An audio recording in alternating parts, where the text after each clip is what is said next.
নাটকের শুরুতে আমরা এখানে দেখি আমাদের নায়িকা জেনিকে, যে হাসপাতাল থেকে নিজের চেক আপ করিয়ে বের হয়ে আসছিল। জেনি তখন নিজের গর্ভাবস্থার ৮ম মাসে ছিল। ঠিক তখনই সামনে থেকে এসে পড়ে তার স্বামী যাও, যে তাকে দেখেও পুরোপুরি এড়িয়ে যায়। তার পাশে থাকে তার বান্ধবী, যে তাকে জিজ্ঞেস করে যে সে কি এই মেয়েটিকে চেনে, কারণ মেয়েটি অনেকক্ষণ ধরে তার দিকেই তাকিয়ে আছে। কিন্তু যাও জেনির মুখের সামনেই তাকে সম্পূর্ণ অস্বীকার করে বসে, বলে যে সে এই নারীকে চেনেই না। এরপর নিজের বান্ধবী নসির সঙ্গে সে সেখান থেকে চলে যায়। এমনটা এখানে প্রথমবার হচ্ছে না, এর আগেও এমন ঘটনা বহুবার ঘটেছে। ঠিক যখন থেকে জেনির ওজন অনেকটা বেড়ে গেছে। তবে এমন নয় যে সে আগে থেকেই মোটা ছিল। শুরুর দিকে সে তার কলেজ জীবনের সবচেয়ে সুন্দরী মেয়ে ছিল। বরং যাও আর জেনির প্রথম দেখা হয়েছিল তাদের কলেজের উদ্বোধনী অনুষ্ঠানেই, যেখানে দুজনের মধ্যে প্রথম দেখাতেই ভালোবাসা তৈরি হয়ে যায়।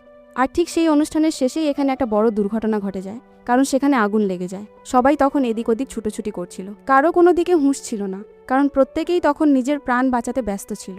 কিন্তু সেই মুহূর্তে সেখানে ছিল জেনি, যে বাড়তি সময় নিয়ে তাকে বাঁচিয়ে বাইরে নিয়ে আসে। আর এই কারণেই তার অ্যাজমা হয়ে যায়, কারণ আগুন থেকে বেরোনো ধোঁয়া অত্যন্ত বিষাক্ত হয়ে থাকে। আর অ্যাজমার ভারী মাত্রার ওষুধের কারণেই ধীরে ধীরে তার শরীরে মেদ জমতে শুরু করে। যেসব কলেজের মানুষ একসময় তার সৌন্দর্যের প্রশংসা করত, আজ তারাই তার মোটা শরীর নিয়ে ঠাট্টা করে। এমনকি যাও পর্যন্ত তার সঙ্গে কোনো যোগাযোগ রাখে না। কিন্তু যেভাবেই হোক, আমাদের জেনি ভালোভাবে স্নাতক শেষ করে একটি অত্যন্ত ভালো ও নামকরা কোম্পানিতে চাকরি পেয়ে যায়। আর সেই কোম্পানি অন্য কারো নয়, বরং যাওয়েরই। সে সেখানে তার সহকারী হয়ে যায়। কিন্তু ঘটনা সেই রাতের, যেদিন যাও অত্যন্ত মাতাল অবস্থায় ছিল। কেউ তার পানীয়তে মাদক মিশিয়ে দিয়েছিল। সেই সময় শুধু জেনিই সেখানে যায়। যাওর আসলে কি হচ্ছে তার কোনো ধারণাই ছিল না জেনির। আর ঠিক সেই সময়েই দুজনের মধ্যে ঘনিষ্ঠতা তৈরি হয়ে যায়। এর 1 মাস পর জেনি জানতে পারে যে সে গর্ভবতী। আর যখন সে এই বিষয়ে যাওকে প্রশ্ন করে, যাও তখন প্রচণ্ড রাগে ফেটে পড়ে। তবু দুজনকে জোর করেই একে অপরকে বিয়ে করতে হয়। জেনি ভেবেছিল যে অন্তত এবার ধীরে ধীরে সবকিছু ঠিক হয়ে যাবে, কিন্তু না, পরিস্থিতি এখানে যেমন ছিল তেমনই থেকে যায়। এবার আমরা বর্তমানে ফিরে আসি, যেখানে জেনির কাছে প্রফেসর মিংয়ের ফোন আসে। প্রফেসর মিং তখন কোনো একটা বিষয় নিয়ে পরীক্ষা নিরীক্ষা চালাচ্ছিলেন, যার জন্য এখন এসে জেনি অবশেষে হ্যাঁ বলে দেয়, কোনো কিছু চিন্তা না করেই। এই সিদ্ধান্ত সে নিজের জন্য নিজেই নিয়েছিল। প্রফেসর মিং তাকে জানিয়ে দিয়েছিলেন যে হতে পারে এই পরীক্ষা ব্যর্থও হয়ে যেতে পারে, তাই আগে থেকেই সতর্কতা নিতে হবে। জেনি এই পরীক্ষার জন্য নিজের 100% দেওয়ার জন্য প্রস্তুত হয়ে যায়। এরপর জেনি বাড়িতে ফিরে আসে, যেখানে বাড়ির কর্মচারীরা আর আন্টি লিউ জেনির উপর চেঁচামেচি শুরু করে দেয়, কারণ জেনি তাদের প্রশ্নের উত্তর দিচ্ছিল না। আন্টি তো এখানে বেশ কঠোর হয়ে ওঠে, জেনিকে বলতে থাকে যে তার ভেতরের অহংকার কখনো শেষ হবে না। শুধু তাদের প্রভুর সঙ্গে বিয়ে হয়েছে বলেই সে এখানে তরুণী মালকিন হয়ে যায়নি। জেনির তখন মনে পড়ে, যখন তার নিজের স্বামীই যাও তাকে সম্মান দেয় না, তখন বাড়ির চাকরেরা কেন তাকে সম্মান করবে? যাও নিজেই যখন তাকে সঠিক অবস্থান দেয় না, তখন সেই চাকররাও তার কথা কেন শুনবে? আর তখন থেকে আজ পর্যন্ত বেচারি সব কাজ নিজেই করে এসেছে। এমনকি গর্ভাবস্থার সময়ও যাও তাকে সামান্য সাহায্যও করেনি এবং সামান্যতম যত্ন দেখায়নি। কিন্তু এবার জেনি তাদের কথা শুনতে রাজি হয় না। তাদের চুপ থাকতে বলে যে তোমরা আমাকে তরুণী মালকিন হিসেবে মানতে না চাইলেও আমি তোমাদের প্রভুর স্ত্রী, যাও গিয়ে আমার জন্য খাবার তৈরি করো। কিন্তু সেই কর্মী মানা করে দেয়, বলে যে আমরা কেন করব? আমরা তো এমনিতেই প্রভুর খাবার তৈরি করছি, আর ম্যাডাম নসির খাবার আমাদের অত্যন্ত পরিচ্ছন্নভাবে ও পুরো নিয়ম মেনে তৈরি করতে হয়, তাই আমাদের হাতে সময় নেই তোমার খাবার তৈরির জন্য। নসির নাম শুনতেই জেনি বুঝে যায় যে সম্ভবত এই সেই মেয়ে যার সঙ্গে যাও এতদিন ধরে সম্পর্কে আছে। এরই মধ্যে জেনির বাড়িতে সেই ওষুধগুলো এসে পৌঁছয়, যেগুলো প্রফেসর মিং তাকে দিয়েছিলেন। আসলে এই ওষুধগুলোই এমন যে এগুলো নিলে জেনির শরীর থেকে খুব দ্রুত ও অতিরিক্ত মেদ ঝরে যেতে পারে, কোনো ব্যায়াম বা বাড়তি পরিশ্রম ছাড়াই। এই ওষুধ তাকে দিনে 3 বার নিতে হবে।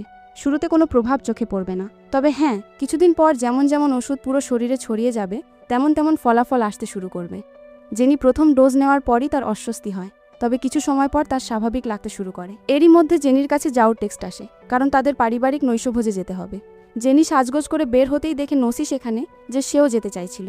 বাড়ির কারো সঙ্গে তার এখনও পরিচয় হয়নি বলে যাও তাকে মানা করে দেয়, কারণ এবার শুধুমাত্র পরিবারের সবাই একসঙ্গে জড়ো হবে।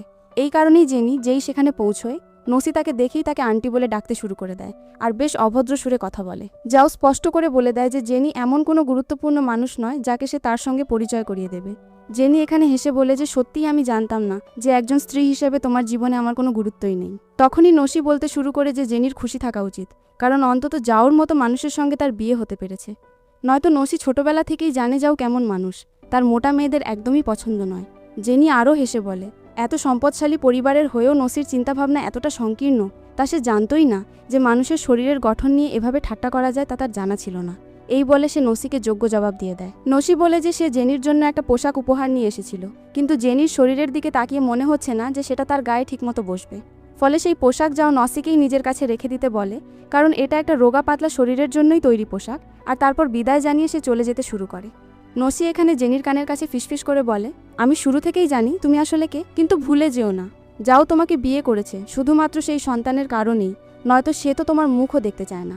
সারা জীবনের জন্য তুমি এখানে শুধু একটা পার্শ্ব চরিত্র হয়েই থেকে যাবে, আর আমি তার সেই প্রেমিকা যার থেকে সে তার চোখ কখনো সরাতে পারে না। গাড়িতে ওঠার পালা আসতেই জেনি যাওকে বোঝানোর চেষ্টা করে যে ওই গাড়িটা তার জন্য বড্ড ছোট, কারণ সে গর্ভবতী, আর এত বড় পেট নিয়ে সে ঠিকভাবে বসতে পারবে না। এই কথা শুনে যাওর একটু সহানুভূতিশীল হয়ে গাড়ি বদলে নেওয়া উচিত ছিল, কিন্তু না, বরং সে বলে দেয় যে দেখো, আমার নসির স্পোর্টস কারে চড়তে ইচ্ছা করছে, তাকে তো আমি মানা করতে পারি না, আর তুমি তো মোটা, এতে আমার কি দোষ? আমি চলে যাচ্ছি, তুমি পেছন থেকে ক্যাব নিয়ে চলে এসো, আর এমনিতেও যখন বাচ্চা জন্ম নেবে তারপর আমরা এখানে বিবাহ বিচ্ছেদ করে নেব। এই বলে সে সেখান থেকে চলে যায়। জেনি এইসব কিছুই আগে থেকেই অনুমান করেছিল যে একদিন না একদিন সে বিরক্ত হয়ে তাকে বিবাহ বিচ্ছেদ দেবেই, কিন্তু জেনিও এখানে 3 দিনের মধ্যে বিদেশে যাওয়ার পরিকল্পনা করে ফেলে। এরপর আমরা বাড়ির একটা দৃশ্য দেখি যেখানে জেনি সবাইকে সুখবর দেয় যে তার একটা কন্যা সন্তান হতে চলেছে। এই কথা শুনে দাদু, দিদা আর আন্টি 3জনেই খুব খুশি হয়ে যায়, কিন্তু যাওর মুখে কোনো প্রতিক্রিয়াই দেখা যায় না। ওদিকে তার কাছে একটা ফোন আসে, সেই ফোন ধরতে সে চলে যায়, আর জেনি খুব ভালোভাবেই জানতো যে সেই ফোন আসলে কার হতে পারে। এরই মধ্যে দিদা জেনিকে নিজের কাছে ডেকে নেয় আর তাকে পরিবারের সেই ঐতিহ্যবাহী ব্রেসলেট দিয়ে দেয়। সেই ব্রেসলেট এতটাই মূল্যবান যে জেনি সেটা নিতে অস্বীকার করতে শুরু করে, কিন্তু দিদা জোর দিয়ে বলায় জেনিকে সেই ব্রেসলেট নিতেই হয়। এরপর সে শোবার ঘরের দিকে যায়, যেখানে সে শোনে যাও নসির সঙ্গে কথা বলছে। তখনই যাও উপলব্ধি করে যে এখন সময় এসে গেছে যখন জেনিরও তার একতরফা ভালোবাসা শেষ করে দেওয়া উচিত। আর যাওর কাছে বিশ্বাসই হচ্ছিল না যে জেনি বিবাহ বিচ্ছেদে রাজি হয়ে গেছে। সে ভেবেছিল জেনি মানা করবে, লড়াই করবে, কিন্তু জেনি এত সহজে হ্যাঁ বলে দিল। ওদিকে বাড়ির লোকেরা যাওকে ডাকে বিবাহ বিচ্ছেদ নিয়ে কথা বলার জন্য। জেনি কম্বল নিয়ে নিচে নামছিল, তখনই সে তাদের কটু কথাগুলো শুনে ফেলে। শাশুড়ি বলতে থাকে যে এতে তার ছেলের কী দোষ, দেখেছো তো কতটা মোটা আর কুৎসিত দেখতে হয়ে গেছে সে। আমি যখন গর্ভবতী ছিলাম তখন আমি নিজের ওজন আর শরীর একদম ঠিক রেখেছিলাম, এখন মেয়ে এমন দেখতে হলে ছেলের তো মন উঠেই যাবে। কিন্তু দাদু আর দিদা তাকে বুঝিয়ে বলছিল যে জেনি অত্যন্ত বুদ্ধিমতী ও ভালো মানুষ, তাই তাকে রাখা উচিত। আর এমনিতেও কন্যা সন্তানের জন্ম দেওয়ার পর সন্তানের যত্ন নিতে হবে, যা শুধু একজন মাই করতে পারে। 3জনে মিলে ঠিক করে যে যখন মেয়েটা একটু বড় হয়ে যাবে তখন যাও তাকে জবাব দিতে পারবে। এসব শুনেই জেনির আরও রাগ হয়ে যায়, কারণ তারা তো তাকে শুধু এই জন্যই রাখছে যাতে জেনি বাচ্চাকে জন্ম দিয়ে তার দেখাশোনা করতে পারে, বিনামূল্যে দাদি হয়ে থাকতে পারে, আর পরে যাওকে বিবাহ বিচ্ছেদ দিয়ে বাচ্চাকেও ছেড়ে চলে যেতে পারে। তখন জেনি একাই সেখান থেকে বাড়ির দিকে বেরিয়ে যায়। পথে সে প্রফেসর মিংকে ফোন করে ধন্যবাদ জানায় তাকে এই সুযোগ দেওয়ার জন্য। প্রফেসর মিং বলতে থাকেন যে 8 বছর আগেও আমরা তোমাকে এই সুযোগ দিয়েছিলাম, কিন্তু তুমি তখন যাওর সঙ্গেই থাকতে চেয়েছিলে, কিন্তু কোনো ব্যাপার নয়, এখনও সময় শেষ হয়নি। তবে গতবার যখন সে চাইছিল তখন রেস্তোরাঁয় যাও আর নসিকে একসঙ্গে দেখেই সে নিজের বাস্তবতা মেনে নিয়েছিল। অন্যদিকে প্রফেসর মিং জেনিকে বলেন, আমি তোমার চেয়ে মাত্র 5 বছরের বড়, তুমি যদি বারবার আমাকে প্রফেসর মিং বলে ডাকো তাহলে লোকে ভাববে আমি কোনো 60-70 বছরের বৃদ্ধ মানুষ। এই কথায় জেনিরও হাসি পেয়ে যায়।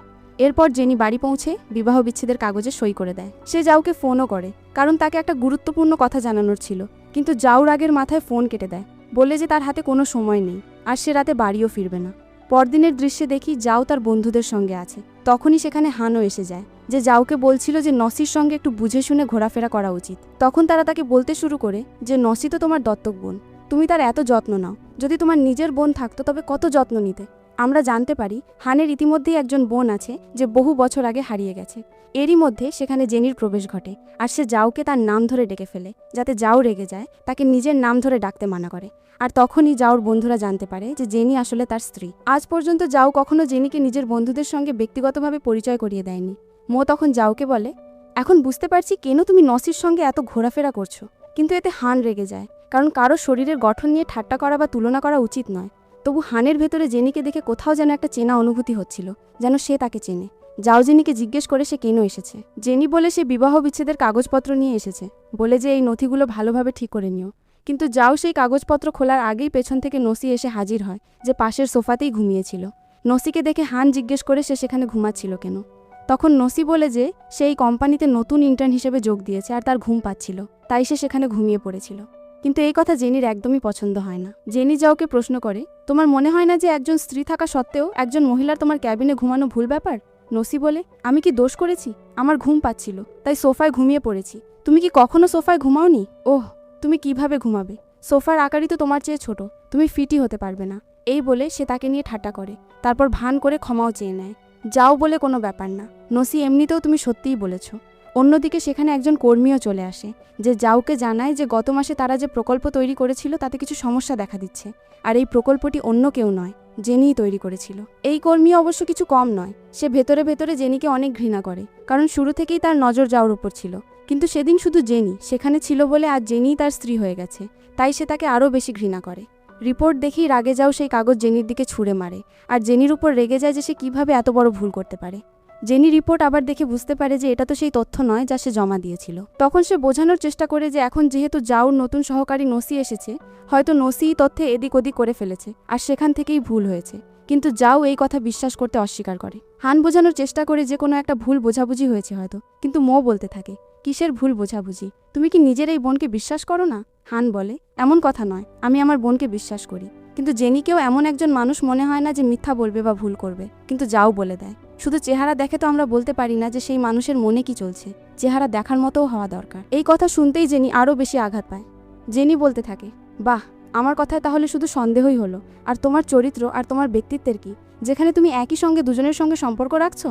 নসি তখন বলতে থাকে, না জেনি, তোমার ভুল বোঝাবুঝি হয়েছে, আমি আর যাও ছোটবেলা থেকেই একে অপরকে চিনি, আমরা ভালো বন্ধুর মতো, এর চেয়ে বেশি আমাদের মধ্যে আর কিছুই নেই। জেনি তাকে থামিয়ে দিয়ে বলে, আমি তোমাকে জিজ্ঞেস করিনি, তাই মুখ খুলো না, আর এমনিতেও আমি আইটি বিভাগের লোকদের ডাকবো, যার পর তারা নিজেরাই রিপোর্ট খতিয়ে দেখবে, তাতে বোঝা যাবে যে এগুলো আসল রিপোর্ট নাকি এর সঙ্গে বানানো তথ্য মেশানো হয়েছে। মো এতে খুব আগ্রহী হয়ে ওঠে, কারণ সে বিনামূল্যে নাটক দেখার সুযোগ পাচ্ছিল, তাই সে সঙ্গে সঙ্গে তথ্য প্রযুক্তি বিভাগের লোকদের ডাকতে বলে দেয়। কিন্তু নসি তখনই বাধা দেয়, ঘাবড়ে যায়, তারপর ভান করতে শুরু করে, বলে, ও এখনই মনে পড়ছে, পুরনো রিপোর্টে আমার কিছু ভুল মনে হয়েছিল, তাই আমিই সেগুলো নিজের মতো করে বদলে দিয়েছিলাম, ক্ষমা করো, আমি এই কথাটা একদম ভুলেই গিয়েছিলাম। এই কথা শুনে জেনি যাওকে বলে, এবার বোঝা গেল যে রিপোর্টে আমার কোনো ভুল নেই, যা কিছু হয়েছে তা নসির দিক থেকেই হয়েছে, আর এই জন্য নসি আর তুমি দুজনেই আমার কাছে ক্ষমা চাইবে।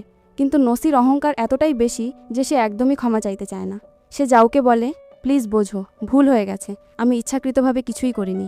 যাও তখন তাকে এড়িয়ে চলে যাচ্ছিল, তখন জেনি তাকে থামায় আর দুজনকেই ক্ষমা চাইতে বলে। এতে রেগে গিয়ে যাও জেনিকেই ধাক্কা মেরে বসে, যার ফলে জেনির প্রচণ্ড রক্তক্ষরণ শুরু হয়ে যায়। তাকে জরুরি ভিত্তিতে হাসপাতালে নিয়ে যাওয়া হয়, যেখানে বাড়ির সবাই আতঙ্কিত হয়ে পড়ে, তবে জেনির জন্য নয়, বরং তাদের নাতনির জন্য। জেনি যখন সন্তানের জন্ম দেয়, তখন ডাক্তাররা জেনির অবস্থা বাড়ির লোকদের বুঝিয়ে বলেন, কিন্তু বাড়ির লোকদের শুধু সেই শিশুর সঙ্গেই সম্পর্ক ছিল, যাকে নিয়ে তারা সেখান থেকে নার্সিং হোমে চলে যেতে শুরু করে, আর জেনির কাছে শুধু তার নিজের বাবা, মা আর মিং তাকে দেখতে আসে। জেনি যেই জ্ঞান ফিরে পায়, সে সবার আগে তার নিজের মা বাবাকে তার মেয়ের কথা জিজ্ঞেস করে। কাকু কাকিমা বলেন যে শিশুটি সম্পূর্ণ সুস্থ ও ভালো আছে। একই সঙ্গে জেনিও তাদের জানিয়ে দেয় যে সে যাওকে বিবাহ বিচ্ছেদ দিতে চলেছে, আর তার শেষ ডোজ ওষুধ নিয়ে বিদেশে গিয়ে নিজের পড়াশোনা শেষ করতে চলেছে। এই কথা শুনে কাকু কাকিমা আর মিং তিনজনেই জেনিকে সমর্থন করতে শুরু করে দেয়, কারণ তারা সবাই জানে যে যাও শুরু থেকে আজ পর্যন্ত জেনির প্রতি একটুও যত্নশীল ছিল না, আর কখনো তার খেয়াল রাখেনি। যাও যেই সেখানে মেয়েটিকে নিয়ে আসে, জেনি তাকে ছাড়া সবাইকে বাইরে পাঠিয়ে দেয়, যাতে সে যাওর সঙ্গে ব্যক্তিগতভাবে কথা বলতে পারে। সে মনে মনে তার মেয়ের কাছে ক্ষমা চায়, কারণ সে তাকে বড় হতে দেখতে পারবে না, আর যাওকে অবশেষে সে বিবাহ বিচ্ছেদের কথা বলেই ফেলে। যাও রেগে যায়, বলে, তুমি আসলে কতটা অপরিণত, শুধু আমি কোম্পানিতে তোমার পক্ষ নিইনি বলেই তুমি বিবাহ বিচ্ছেদের কথা বলছো?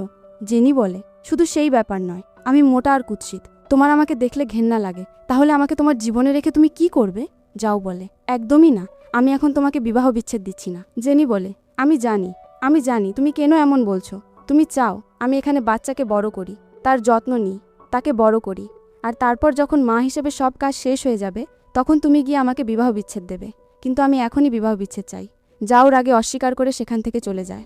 এদিকে যাওর ব্যক্তিগত সহকারী এসে তাকে তার আন্তর্জাতিক বৈঠকের কথা জানায়, যা শুরু হতে চলেছে। এখন সেই সহকারীও জানে যে যাওর স্ত্রী সদ্য সন্তান প্রসব করেছে, তাই স্বাভাবিকভাবেই মনে হয় যাও তার স্ত্রী আর মেয়ের সঙ্গে সময় কাটাবে, স্ত্রীর যত্ন নেবে, তাই সে সেই বৈঠক পিছিয়ে দেওয়ার কথা বলে, কিন্তু যাও মানা করে দেয়, বলে সে অবশ্যই সেই বৈঠকে যাবে। সহকারী নিজেই আশ্চর্য হয়ে যায়, বলে, আপনি জানেন তো যে এই আন্তর্জাতিক বৈঠকে গেলে টানা 10 দিনের জন্য এখান থেকে যেতে হবে?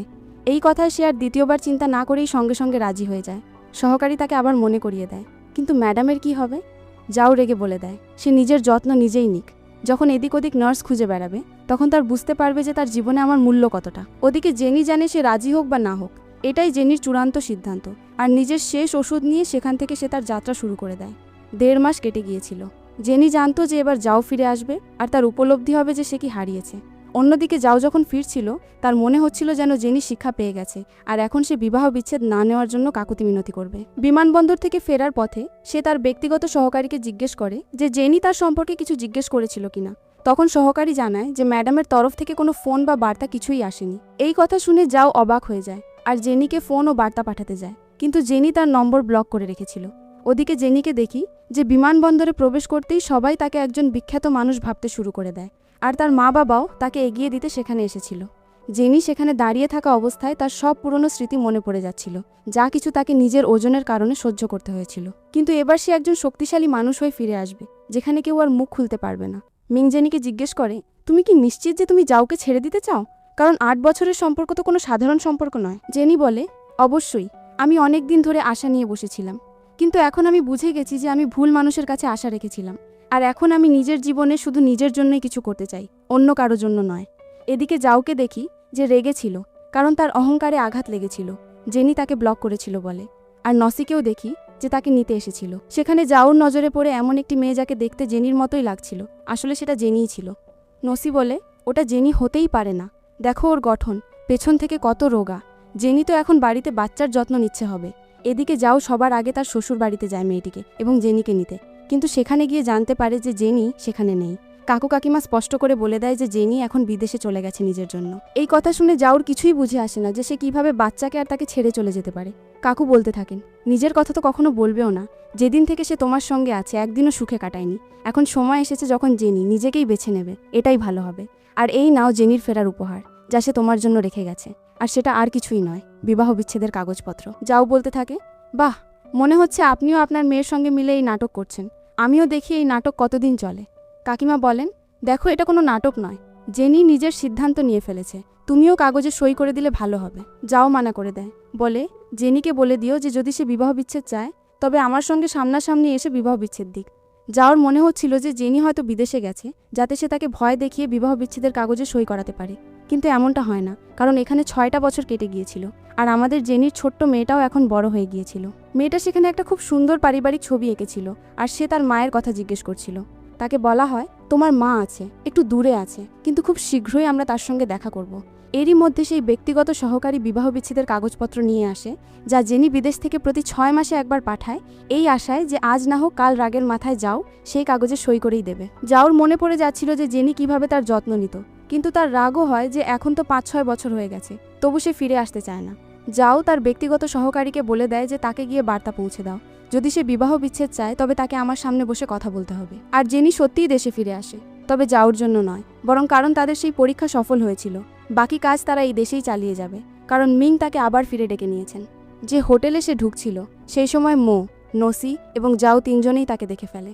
মো তো পার্শ্ব প্রোফাইল দেখেই খানিকটা মুগ্ধ হয়ে যায়, কিন্তু তার কি জানা যে এটাই জেনি। যাওরও মনে হচ্ছিল যে সে যেন জেনিকে দেখেছে, কিন্তু তারপর তার মনে পড়ে, না, সে তো বিদেশে নিজের জীবন উপভোগ করছে, সে এখানে কেন আসবে? এখানে এসে জেনি তার দলের সঙ্গে দেখা করে, যারা আসলে তার পুরনো সহকর্মী ছিল। কারণ বিদেশে গিয়ে জেনি শুধু মিংয়ের সঙ্গেই নয়, বরং নিজের একটা আলাদা কোম্পানিও দাঁড় করিয়েছিল। এই বিষয়ে শুধু মিং নন, বাকি 2 সদস্যও তার খুব প্রশংসা করে, আর সেই সঙ্গে তার সৌন্দর্যেরও। জেনি তাদের সবাইকে বলে, তোষামত করা বন্ধ করো, বলো তো আমাকে এখানে কেন ডেকেছো?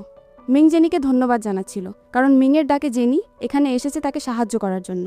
সে জানায় যে সে চায় জেনি এই কোম্পানিতে নতুন পরিচালক হিসেবে আসুক আর প্রধান পদ, বিপণন বিভাগ ও সব কিছু নিয়ন্ত্রণ করুক। ওদিকে মিনি জেনিকে জিজ্ঞেস করে, শুনেছি তোমার বিবাহ বিচ্ছেদ হয়ে গেছে।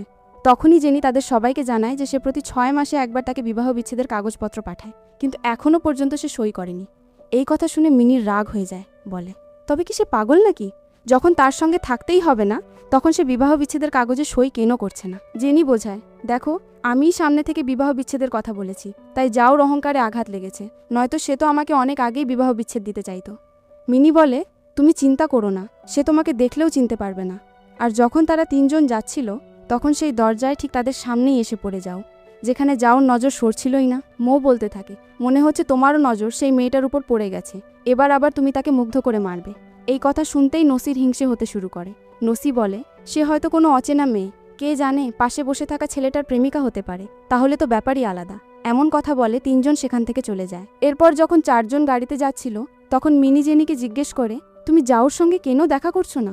এখন তো তুমি সফল হয়ে গেছো, এতটাই সুন্দরীও হয়ে গেছো।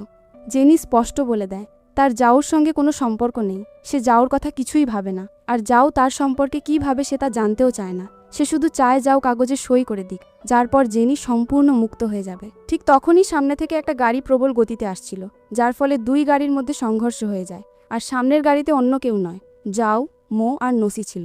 সবাই গাড়ি থেকে বাইরে বের হয়।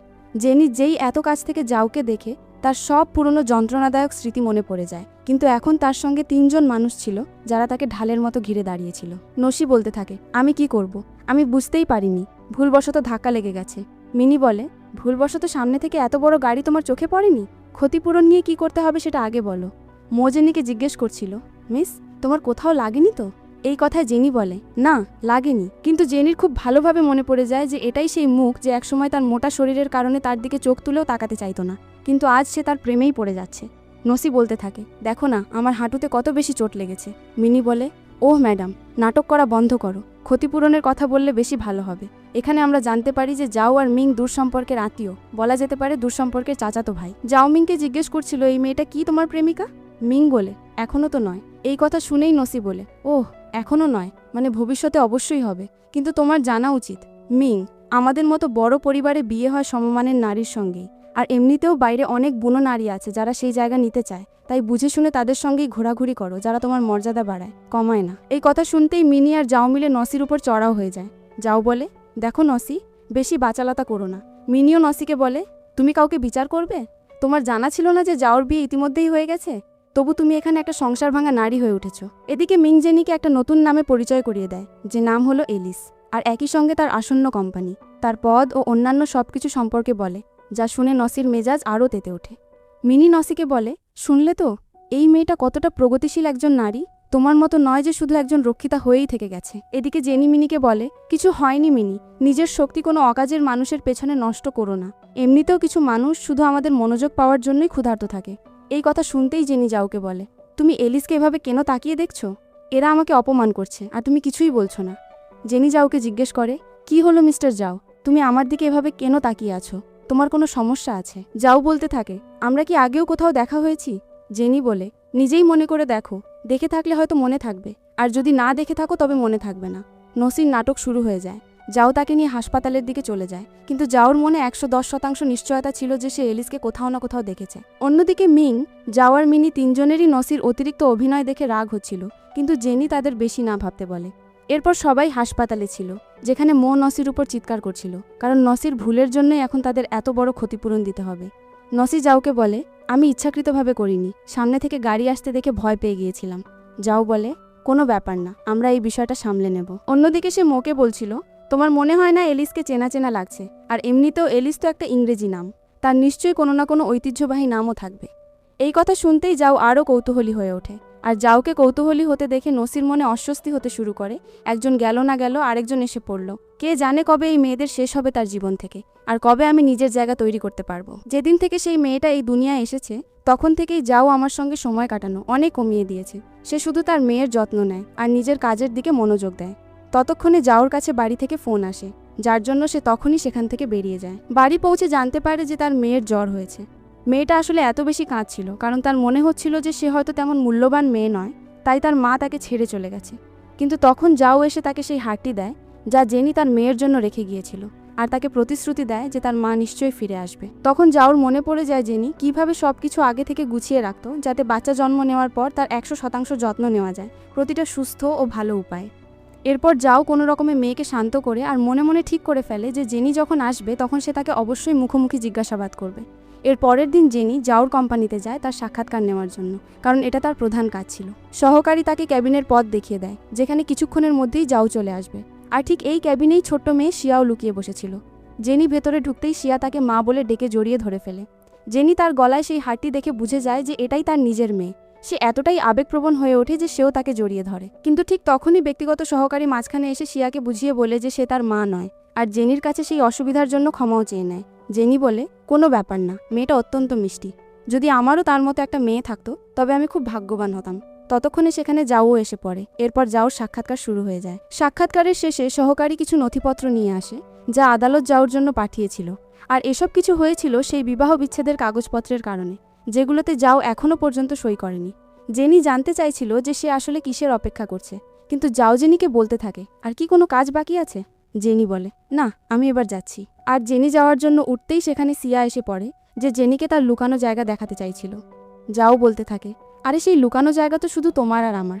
তখন সিয়া বলে, হ্যাঁ, কিন্তু আমার আন্টি এলিসকে খুব পছন্দ, তাই আমি তাকে সেই জায়গা দেখাতে চাই। এরপর মা মেয়ে মিলে নিজেদের মূল্যবান সময় একসঙ্গে কাটায়। আর তখনই জেনির উপলব্ধি হয় যে সে কতটা কিছু হারিয়েছে যখন সে খুবই দৃঢ় ও আবেগপ্রবণভাবে শিয়াকে জড়িয়ে ধরছিল। এই সব কিছু যাও দেখছিল। আর যাও তখনই তার সহকারীকে বলে দেয় এলিসের সম্পূর্ণ ইতিহাস ও পটভূমি খতিয়ে দেখতে, আর সেই সঙ্গে জেনির সম্পর্কেও খোঁজ নিতে বলে যে সে আসলেই আদালতে আসবে কিনা। তখন সহকারী জানায় যে তারা ব্যক্তিগতভাবে ম্যাডামের সঙ্গে যোগাযোগ করতে পারছে না, শুধু তার আইনজীবীই তাদের উত্তর দিচ্ছেন। অন্যদিকে যাওর ক্যাবিনে নসি আর যাওর মা অপেক্ষা করছিল। নসি যেই তাকে দেখে তার রাগ হতে শুরু করে যে জেনি এখানে কি করছে। শিয়া তার বাবার কাছে অনুমতি চায়, কারণ তার এলিসের সঙ্গে খুব মজা হয়েছে। সে চায় তারা এলিসকে বাড়িতে অতিথি হিসেবে ডাকুক আর বাড়ির লোকদেরও সেই লুকানো জায়গা ঘুরিয়ে দেখাতে পারে। যাও ঠিক আছে বলে দেয়। এসব দেখে আন্টি আর নসি দুজনেই অবাক হয়ে যায়। নসিও জানে যে সেই লুকানো জায়গায় আজ পর্যন্ত সে নিজে যেতে পারেনি। না এই আন্টি, তাহলে শিয়া বাইরের একজনকে কিভাবে সেখানে নিয়ে যেতে পারে? তাই সে এই আশায় চলে যায় যে বাইরের একজনকে যেতে দিলে হয়তো তাকেও যেতে দেবে, কিন্তু শিয়া মানা করে দেয়। বলে, ওই লুকানো জায়গা শুধুই আমার মা আর ডায়ানার, সেখানে আর কেউ যেতে পারবে না। এই কথা শুনতেই নসির রাগ হয়ে যায় যে তুমি এখনও আমাকে একজন বহিরাগত মনে করো। আর তার রাগ দেখে যাওরও রাগ হয়ে যায় যে সে তার মেয়ের উপর কিভাবে এভাবে চিৎকার করতে পারে। তারপর সে নিজের রাগ শান্ত করে সিয়াকে বলে, কিন্তু সিয়া, তুমি তো আন্টি এলিসকে লুকানো জায়গায় নিয়ে গিয়েছিলে, তাহলে আমাকে কেন নিয়ে যেতে পারো না? সিয়া বলে, আন্টি এলিস কোনো অচেনা মানুষ নয় তো, সে আমার সবচেয়ে ভালো বন্ধু, আমার তাকে খুব ভালো লাগে, তাই সেই জায়গা এখন শুধু তার জন্য। এদিকে সিয়ার দিদা তাকে ডেকে নেয় যাতে তারা বাড়ি গিয়ে রাতের খাবারের প্রস্তুতি নিতে পারে। আর সিয়া নিজেই এলিস অর্থাৎ জেনিকে নিজের বাড়িতে রাতের খাবারের জন্য নিমন্ত্রণ জানায়, যাতে নসি সঙ্গে সঙ্গে মানা করে দেয়। সিয়া বলে, আন্টি নসি, আমি তোমাকে জিজ্ঞেস করিনি তো, আমি দাদুকে জিজ্ঞেস করছি, কারণ আমি সত্যিই চাই যে আজ এলিস আমার বাড়িতে আসুক আর আমাদের অসাধারণ রাতের খাবার খেয়ে দেখুক। যাও তখনই হ্যাঁ বলে দেয়। নসি যাওকে বোঝানোর চেষ্টাও করে যে বাইরের কাউকে বাড়িতে নিয়ে আসা ঠিক হবে না, কিন্তু যাও নসিকে বলে দেয় যদি সিয়া চায় তবে সে আসবেই। এদিকে নসি আর আন্টি নিজেদের মধ্যে বলা বলি করতে করতে যাচ্ছিল যে মনে হচ্ছে এই মেয়ে এলিস ইচ্ছাকৃতভাবেই যাওর কাছাকাছি হতে চাইছে, আর সেই সঙ্গে সবার আগে সিয়ার কাছাকাছি, যাতে সে যাওর মন জয় করে তাদের পরিবারে প্রবেশ করতে পারে। আন্টি বলতে থাকে, চিন্তা করো না, আমি কোনো বাইরের মেয়েকে আমাদের পরিবারে ঢুকতে দেব না, সেই জায়গা শুধুই তোমার। এরপর আমরা বাড়ির একটা দৃশ্য দেখি, যেখানে দুপুরের খাবারের সময় শিয়া জেনিকে জিজ্ঞেস করছিল যে এলিস, তোমার খাবারে কি পছন্দ? তখন সে জানায় যে সে শুধু আপেল আর সালাদ খায় না। এই কথা শুনে শিয়া আরও খুশি হয়ে যায়, কারণ ঠিক ওই একই খাবার শিয়ারও পছন্দ নয়। আমরা এখানে সেই কর্মীকে লক্ষ্য করি যে জেনিকে দেখে চিনে ফেলে, কিন্তু তার মনে কোথাও সন্দেহ থাকে, যদি এটা শুধু ভুল বোঝাবুঝি আর কাকতালীয় ব্যাপার হয়। এরই মধ্যে নসি সিয়াকে জিজ্ঞেস করে যে গত সপ্তাহে যে বিনোদন উদ্যানে তারা গিয়েছিল সেখানে তার মজা লেগেছিল কিনা। সিয়া জানায় যে তার খুব মজা লেগেছিল। তাই নসি প্রতিশ্রুতি দেয় যে পরের দিন সে সিয়াকে আবার সেখানে নিয়ে যাবে, আর সেই সঙ্গে যাওকেও বোঝায় যে বাবা মা আর সন্তান একসঙ্গে সময় কাটানো খুবই গুরুত্বপূর্ণ। এই কথা শুনতেই জেনি বুঝে যায় যে না চাইতেও নসি এই পরিবারে নিজের জায়গা তৈরি করে ফেলেছে, যেখানে সে পরোক্ষভাবে নিজেকে সিয়ার মা মনে করে। অন্যদিকে আন্টি জেনিকে প্রশ্ন করে, মিস এলিস, তুমি তো কোম্পানির পরিচালক, তাহলে তোমার সাক্ষাৎকার নেওয়ার অংশ কিভাবে শুরু হলো? তখন জেনি তাদের বলে যে সে সেই কোম্পানির বিনিয়োগ পরিচালক হলেও সেই সঙ্গে বিশেষ সাক্ষাৎকারও নেয়, আর এই সব কিছুই তার অধীনেই আসে। এদিকে সিয়া বলে দেয় যে আন্টি এলিসকে তার নিজের মায়ের মতো লাগে। এই কথা শুনতেই নসির মেজাজ খারাপ হয়ে যায়। নসি শিয়াকে বোঝায় যে তার এমন কথা বলা উচিত নয়। আন্টি তো শিয়ার উপর চিৎকারও করে বসেন যে তোমার মা আর ফিরবে না, তোমাকে একজন নতুন মা পাওয়া যাবে। এই কথা শুনে যাও তার মাকে এমন কথা বলা থেকে বিরত থাকতে বলে। অন্যদিকে শিয়া বলছিল যে তাদের মায়ের কোনো ছবি সারা বাড়িতে কোথাও নেই, কিন্তু সে স্বপ্নে ঠিকই দেখেছিল যে তার মা দেখতে অনেকটা এমন। এই কথা শুনে জেনি খুবই আবেগপ্রবণ হয়ে ওঠে, এতটাই যে তার চোখে জলও চলে আসে। তখন শিয়া তাকে চুমু দিতে আসে যাতে সে না কাঁদে। এসব দেখে নসি বুঝে যায় যে এই মেয়েটা খুবই চতুর, একটা বাচ্চার মস্তিষ্ক ধোলাই করে যাওকে দখল করতে চাইছে। অন্যদিকে যাও এলিসকে জিজ্ঞেস করে, তুমি কি ইচ্ছাকৃতভাবে আমার মেয়ের কাছাকাছি হচ্ছ না তো? এই কথা শুনে জেনির একদমই ভালো লাগে না। সে বলে, দেখুন মিস্টার যাও, আমি এখানে শুধু আপনার সাক্ষাৎকার নিতে এসেছিলাম, আর বাচ্চারা খুব পরিষ্কার মনের হয়, তারা তাদেরই কাছে যায় যাদের কাছে তারা নিরাপদ বোধ করে। আর যেমন সে আমাকে পছন্দ করে, আমিও তাকে শুধু একটা শিশু হিসেবেই পছন্দ করি, আর কিছুই না। এরই মধ্যে জেনির কাছে মিংয়ের ফোন আসে, তাই সে মিংকে জানায় যে সে যাওর সাক্ষাৎকার নিতেই এসেছিল, বাকি কথা সে পরে বলবে। ততক্ষণে আন্টি সেই কর্মীর সঙ্গে চলে আসে জেনিকে বোঝানোর জন্য যে সিয়া তো শুধু একটা বাচ্চা, আর পরের বার যদি সে জেনির সঙ্গে অর্থাৎ এলিসের সঙ্গে যোগাযোগ করে তবে এলিসেরই সামনে থেকে মানা করে দেওয়া উচিত, যাতে সিয়া এলিসের সঙ্গে মন লাগিয়ে না বসে। এলিস বলতে থাকে, ভালো লাগে যে সিয়ার নিজের কেউ নেই, তাই সে বাইরের মানুষের মধ্যে নিজের কাউকে খুঁজে বেড়ায়। এই কথা শুনতেই আন্টির খুব রাগ হয়ে যায়। কর্মীও আন্টিকে ইঙ্গিত দেয় যে মেয়েটাকে কিছুটা সেই মেয়ের মতোই লাগছে, অর্থাৎ জেনির মতো। কিন্তু আন্টি তখন জেনিকে নিয়ে ঠাট্টা করতে শুরু করে দেন, এমনকি সেই কর্মীকেও। আর তখন জেনি তাদের চড় মেরে দেয় তাদের অপমান করার জন্য। এই সব কিছু যাও দেখে ফেলে, আর যাওরও তখন জেনির উপর সন্দেহ হতে শুরু করে। তাই সে যাচাই করতে চায়, কিন্তু জেনিও তাকে চড় মেরে দেয়, বলে, দেখো, আমি বুঝতে পারছি যে সবাই আমাকে তোমার স্ত্রীর মতোই মনে করছে, কিন্তু আমি এলিস, আর আমি কাউকে কিছু প্রমাণ করতে চাই না। যাও বলতে থাকে, তুমি যদি সত্যিই এলিসই হও তাহলে এত ঘাবড়ে যাচ্ছ কেন? প্রমাণ করতে তোমার কি সমস্যা? কিন্তু ততক্ষণে মিং এসে তাকে থামিয়ে দেয়, বলে এলিস তা করবে না যা তার ইচ্ছার বিরুদ্ধে যায়। এরপর সে মিংয়ের সঙ্গেই সেখান থেকে চলে যায়। যাওয়ার আগে মিং যাওকে সতর্ক করে দেয় যে সে এলিসের থেকে দূরে থাকলেই ভালো হবে। ততক্ষণে যাওর কাছে তার সহকারীর ফোন আসে, যে তাকে জানায় যে মিস এলিস শুরু থেকেই বিদেশে বসবাস করে আসছে। সে প্রথমবার এই দেশে প্রবেশ করেছে মিস্টার মিংয়ের ডাকে, যার মানে তাদের আর ম্যাডাম জেনির কোনো সম্পর্ক নেই। এই কথা শুনে যাওর বিশ্বাসই হয় না। যাও খুব সতর্ক হয়ে যায়, কারণ সে জেনির চুলের একটা টুকরো নিয়ে নিয়েছিল, আর সেই টুকরোর ডিএনএ পরীক্ষা করানোর জন্য বলে দেয়। ওদিকে সবাই বাড়িতে বসে এই বিষয়েই আলোচনা করছিল যে এখনও পর্যন্ত জেনি তার সঙ্গে এতটা সময় কাটায়নি। একদিনেই সে শিয়ার এতটা কাছাকাছি হয়ে গেছে, তাহলে বিবাহ বিচ্ছেদের সময় যখন হেফাজত যাওয়ার কাছে থাকবে তখন সে শিয়াকে ছাড়া থাকতে পারবে কিনা। কিন্তু এখানে জানা যায় যে যেহেতু জন্মদিন ছিল তাই সে তাকে ছেড়ে চলে গিয়েছিল, যার পর যাওই তার যত্ন নিয়েছে। তাই আদালতও জেনির বিপক্ষেই থাকবে, আর শিয়া তার সঙ্গে থাকতে পারবে না। মিনির তখন রাগ হয়ে যায় যে আদালতের তো তোমার দিকটাও বোঝা উচিত। এরপর পরের দিনের দৃশ্য দেখি, যখন যাও জানতে পারে যে জেনি অর্থাৎ এলিসের বৈঠক এমন একটা কোম্পানির সঙ্গে যেখানে তারও বিনিয়োগ আছে, তাই সে সেখানেও চলে যায়। আর তখন সে তাকে বিয়ে নিয়ে বেশ অস্বস্তিকর প্রশ্ন জিজ্ঞেস করে। তখন জেনি জানায় যে সে বিবাহিত ছিল, কিন্তু খুব দ্রুতই তাকে বিবাহ বিচ্ছেদ দিয়ে দেয়, কারণ তার স্বামী রক্ষিতার সঙ্গে সময় কাটিয়ে তাকে ঠকাচ্ছিল, আর সে এমন জঘন্য মানুষের সঙ্গে থাকতে পারে না। এই সব কিছু শুনে বাকি কর্মীরা তাকে উৎসাহ দেয় যে চিন্তা করো না, তোমার নিশ্চয়ই এমন একজন মানুষ মিলবে যে তোমাকে খুব আদর করবে। এরপর যখন সে বিশ্রাম কক্ষ থেকে বাইরে বেরোয় তখন তার শরীর ভালো লাগছিল না, আর তখন যাও তাকে সাহায্য করতে যাচ্ছিল, কিন্তু তার আগেই সেখানে মো এসে তাকে তুলে নেয়, আর যাওর সামনে মুখ বাঁকিয়ে জেনিকে সেখান থেকে নিয়ে তখনই চলে যায়। এলিসকে নিয়ে যাওর সন্দেহ দিনে দিনে বাড়তেই যাচ্ছিল। তার মনে হচ্ছিল যে হয়তো এলিসই আসলে জেনি। পরের দিন জেনি মিংয়ের সঙ্গে বসে কিছু প্রকল্পের চুক্তি নিয়ে কথা বলছিল। তখনই তার আইনজীবীর তরফ থেকে ফোন আসে, আর সে জানতে পারে যে আদালতে যে বিবাহ বিচ্ছেদ হওয়ার কথা ছিল তা এখন পিছিয়ে দেওয়া হয়েছে, আর এসব কিছু যাওর কারণেই হয়েছে।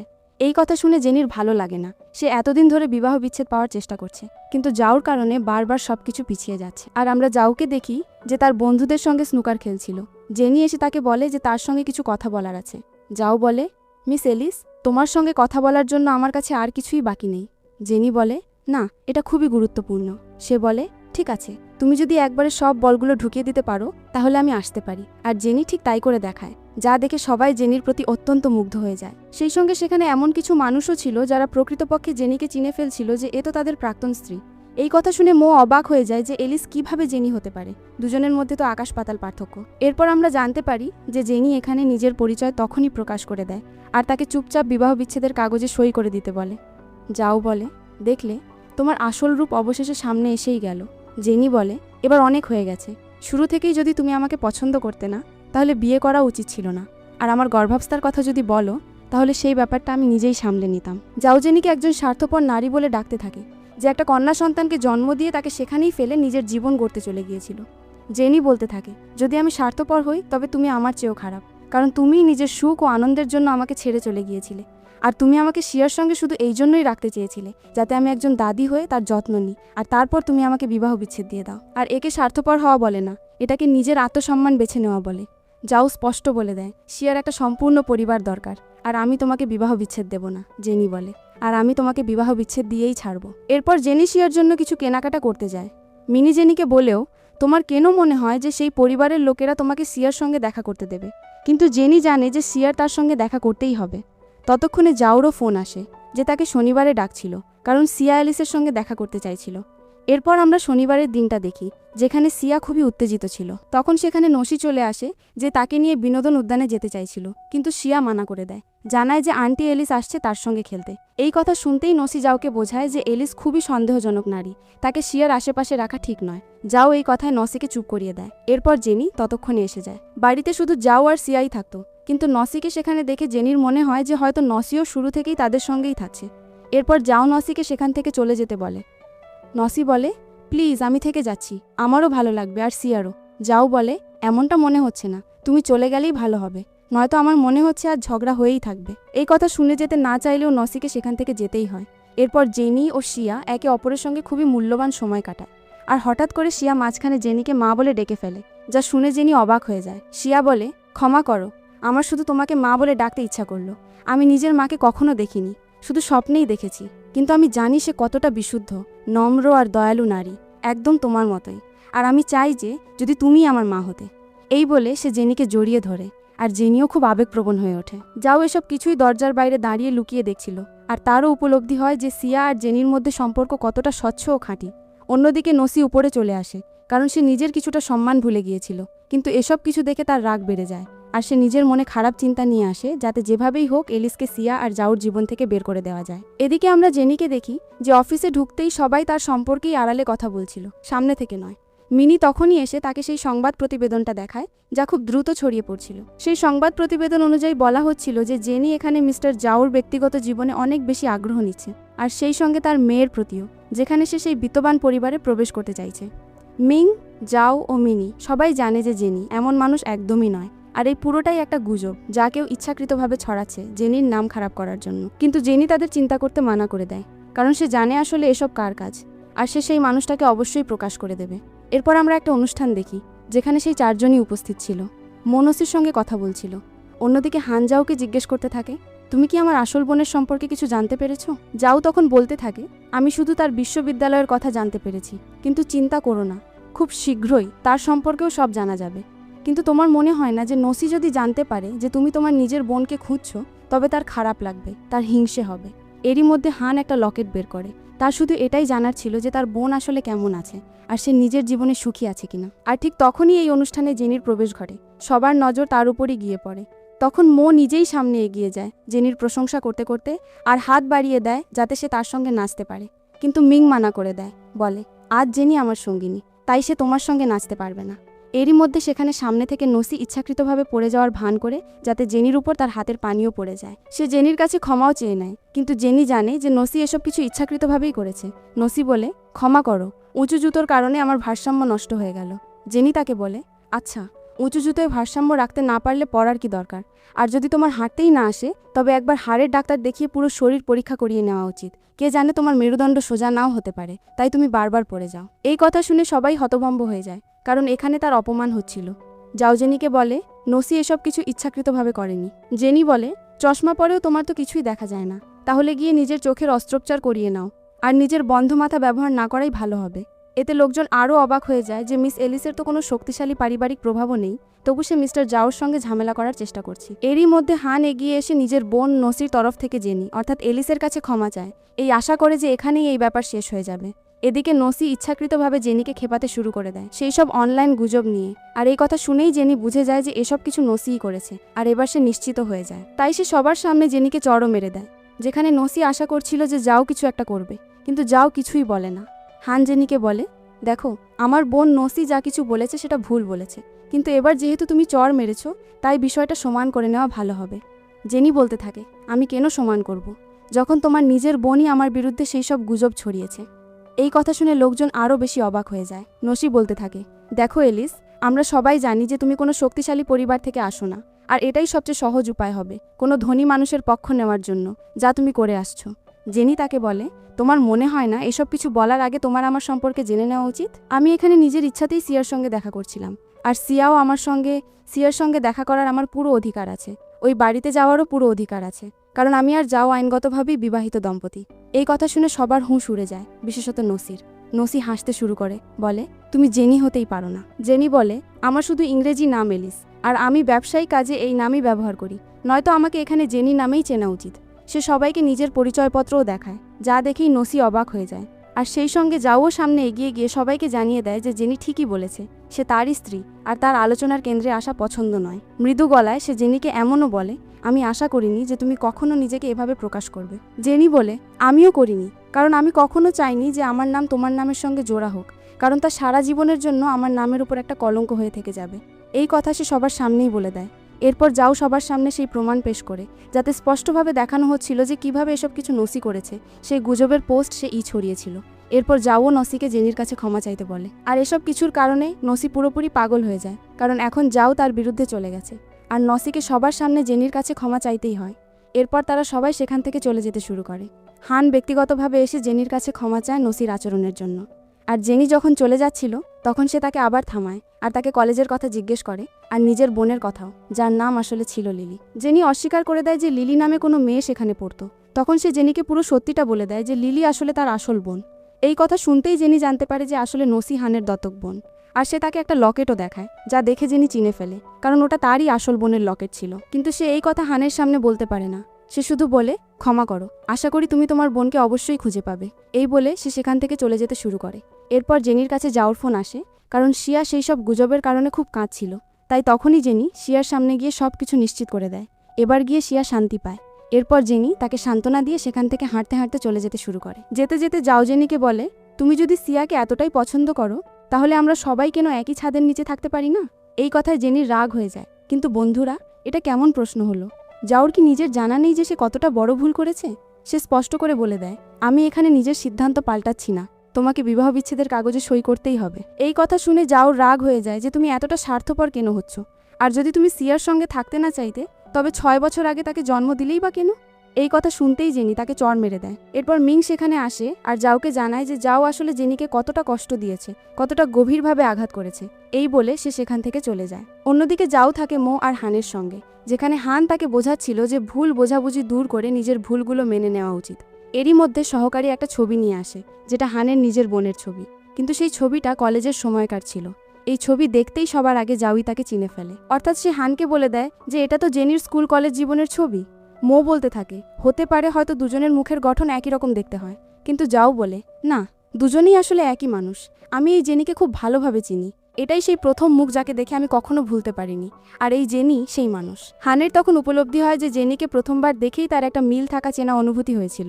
আর এটাই ছিল তার সেই অনুভূতি যা এখন গিয়ে তার কাছে স্পষ্ট হচ্ছে।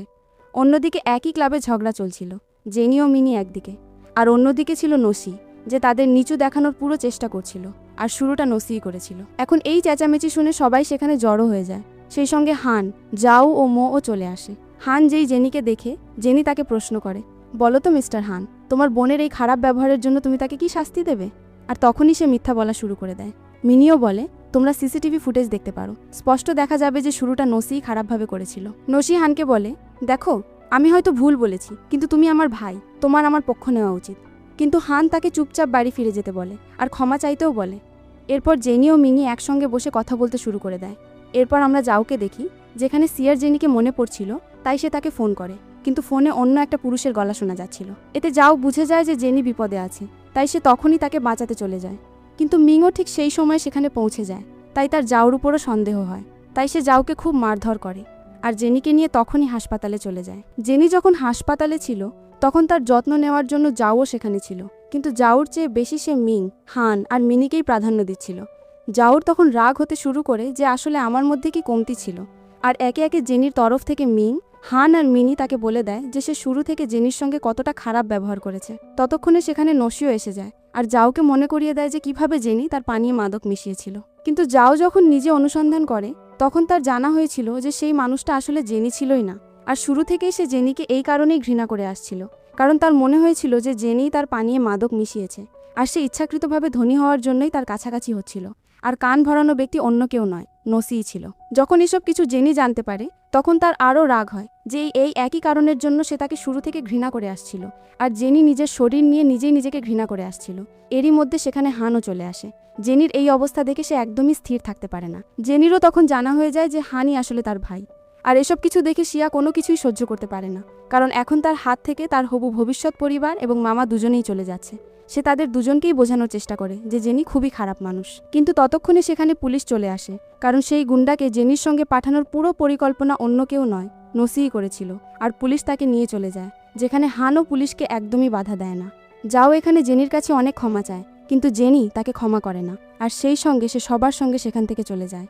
আর এই সময় মিনির সঙ্গে মিলে সে শিয়ার সঙ্গেও অনেকটা সময় কাটায়। যাও তখন এসে জেনিকে জানায় যে সে তাকে নিজের সব কিছু দিতে প্রস্তুত, নিজের কোম্পানি, নিজের টাকা, নিজের সম্পত্তি, নিজের বাড়ি, আর যা কিছু সে নিজের বলে দাবি করে সব কিছু। শুধু তার চাওয়া এটাই যে তারা মিলে একটা নতুন সংসার শুরু করুক। জেনি এতে মানা করে দেয়। সে বলে দেয়, তুমি নিজেই একবার ভেবে দেখো, তোমারও তো একটা মেয়ে আছে। ভবিষ্যতে যদি সে একটু মোটা হয়ে যায় বা কে জানে লোকে তাকে কুৎসিত বলে ডাকা শুরু করে দেয় তার মোটা হওয়ার কারণে বা অতিরিক্ত রোগা হওয়ার কারণে, তাহলে তোমার কেমন লাগবে? যদি তোমার মেয়ের জীবনে তোমার মতোই কোনো মানুষ আসে, তাহলে কি তুমি কখনো তাকে জীবনে ক্ষমা করতে পারবে? যখন সে এসে নিজের ভুল স্বীকার করবে আর তার উপলব্ধি হবে যে সবকিছু একটা ভুল বোঝাবুঝি ছিল, তখন কি তুমি তাকে ক্ষমা করতে পারবে যা কিছু সে তোমার মেয়ের সঙ্গে করেছে তার জন্য?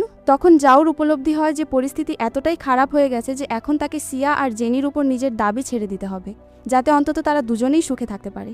সিয়া তখন জাউকে বিদায় জানাতে ডাকে, কিন্তু জাউ তাকে বলে, না, তুমি মায়ের সঙ্গেই যাও, বাবার অনেক কাজ আছে। আর ঠিক এখান থেকেই সে তাদের নিজেদের স্বাধীনতা দিয়ে দেয়। আর এখানেই এই নাটকের সমাপ্তি ঘটে।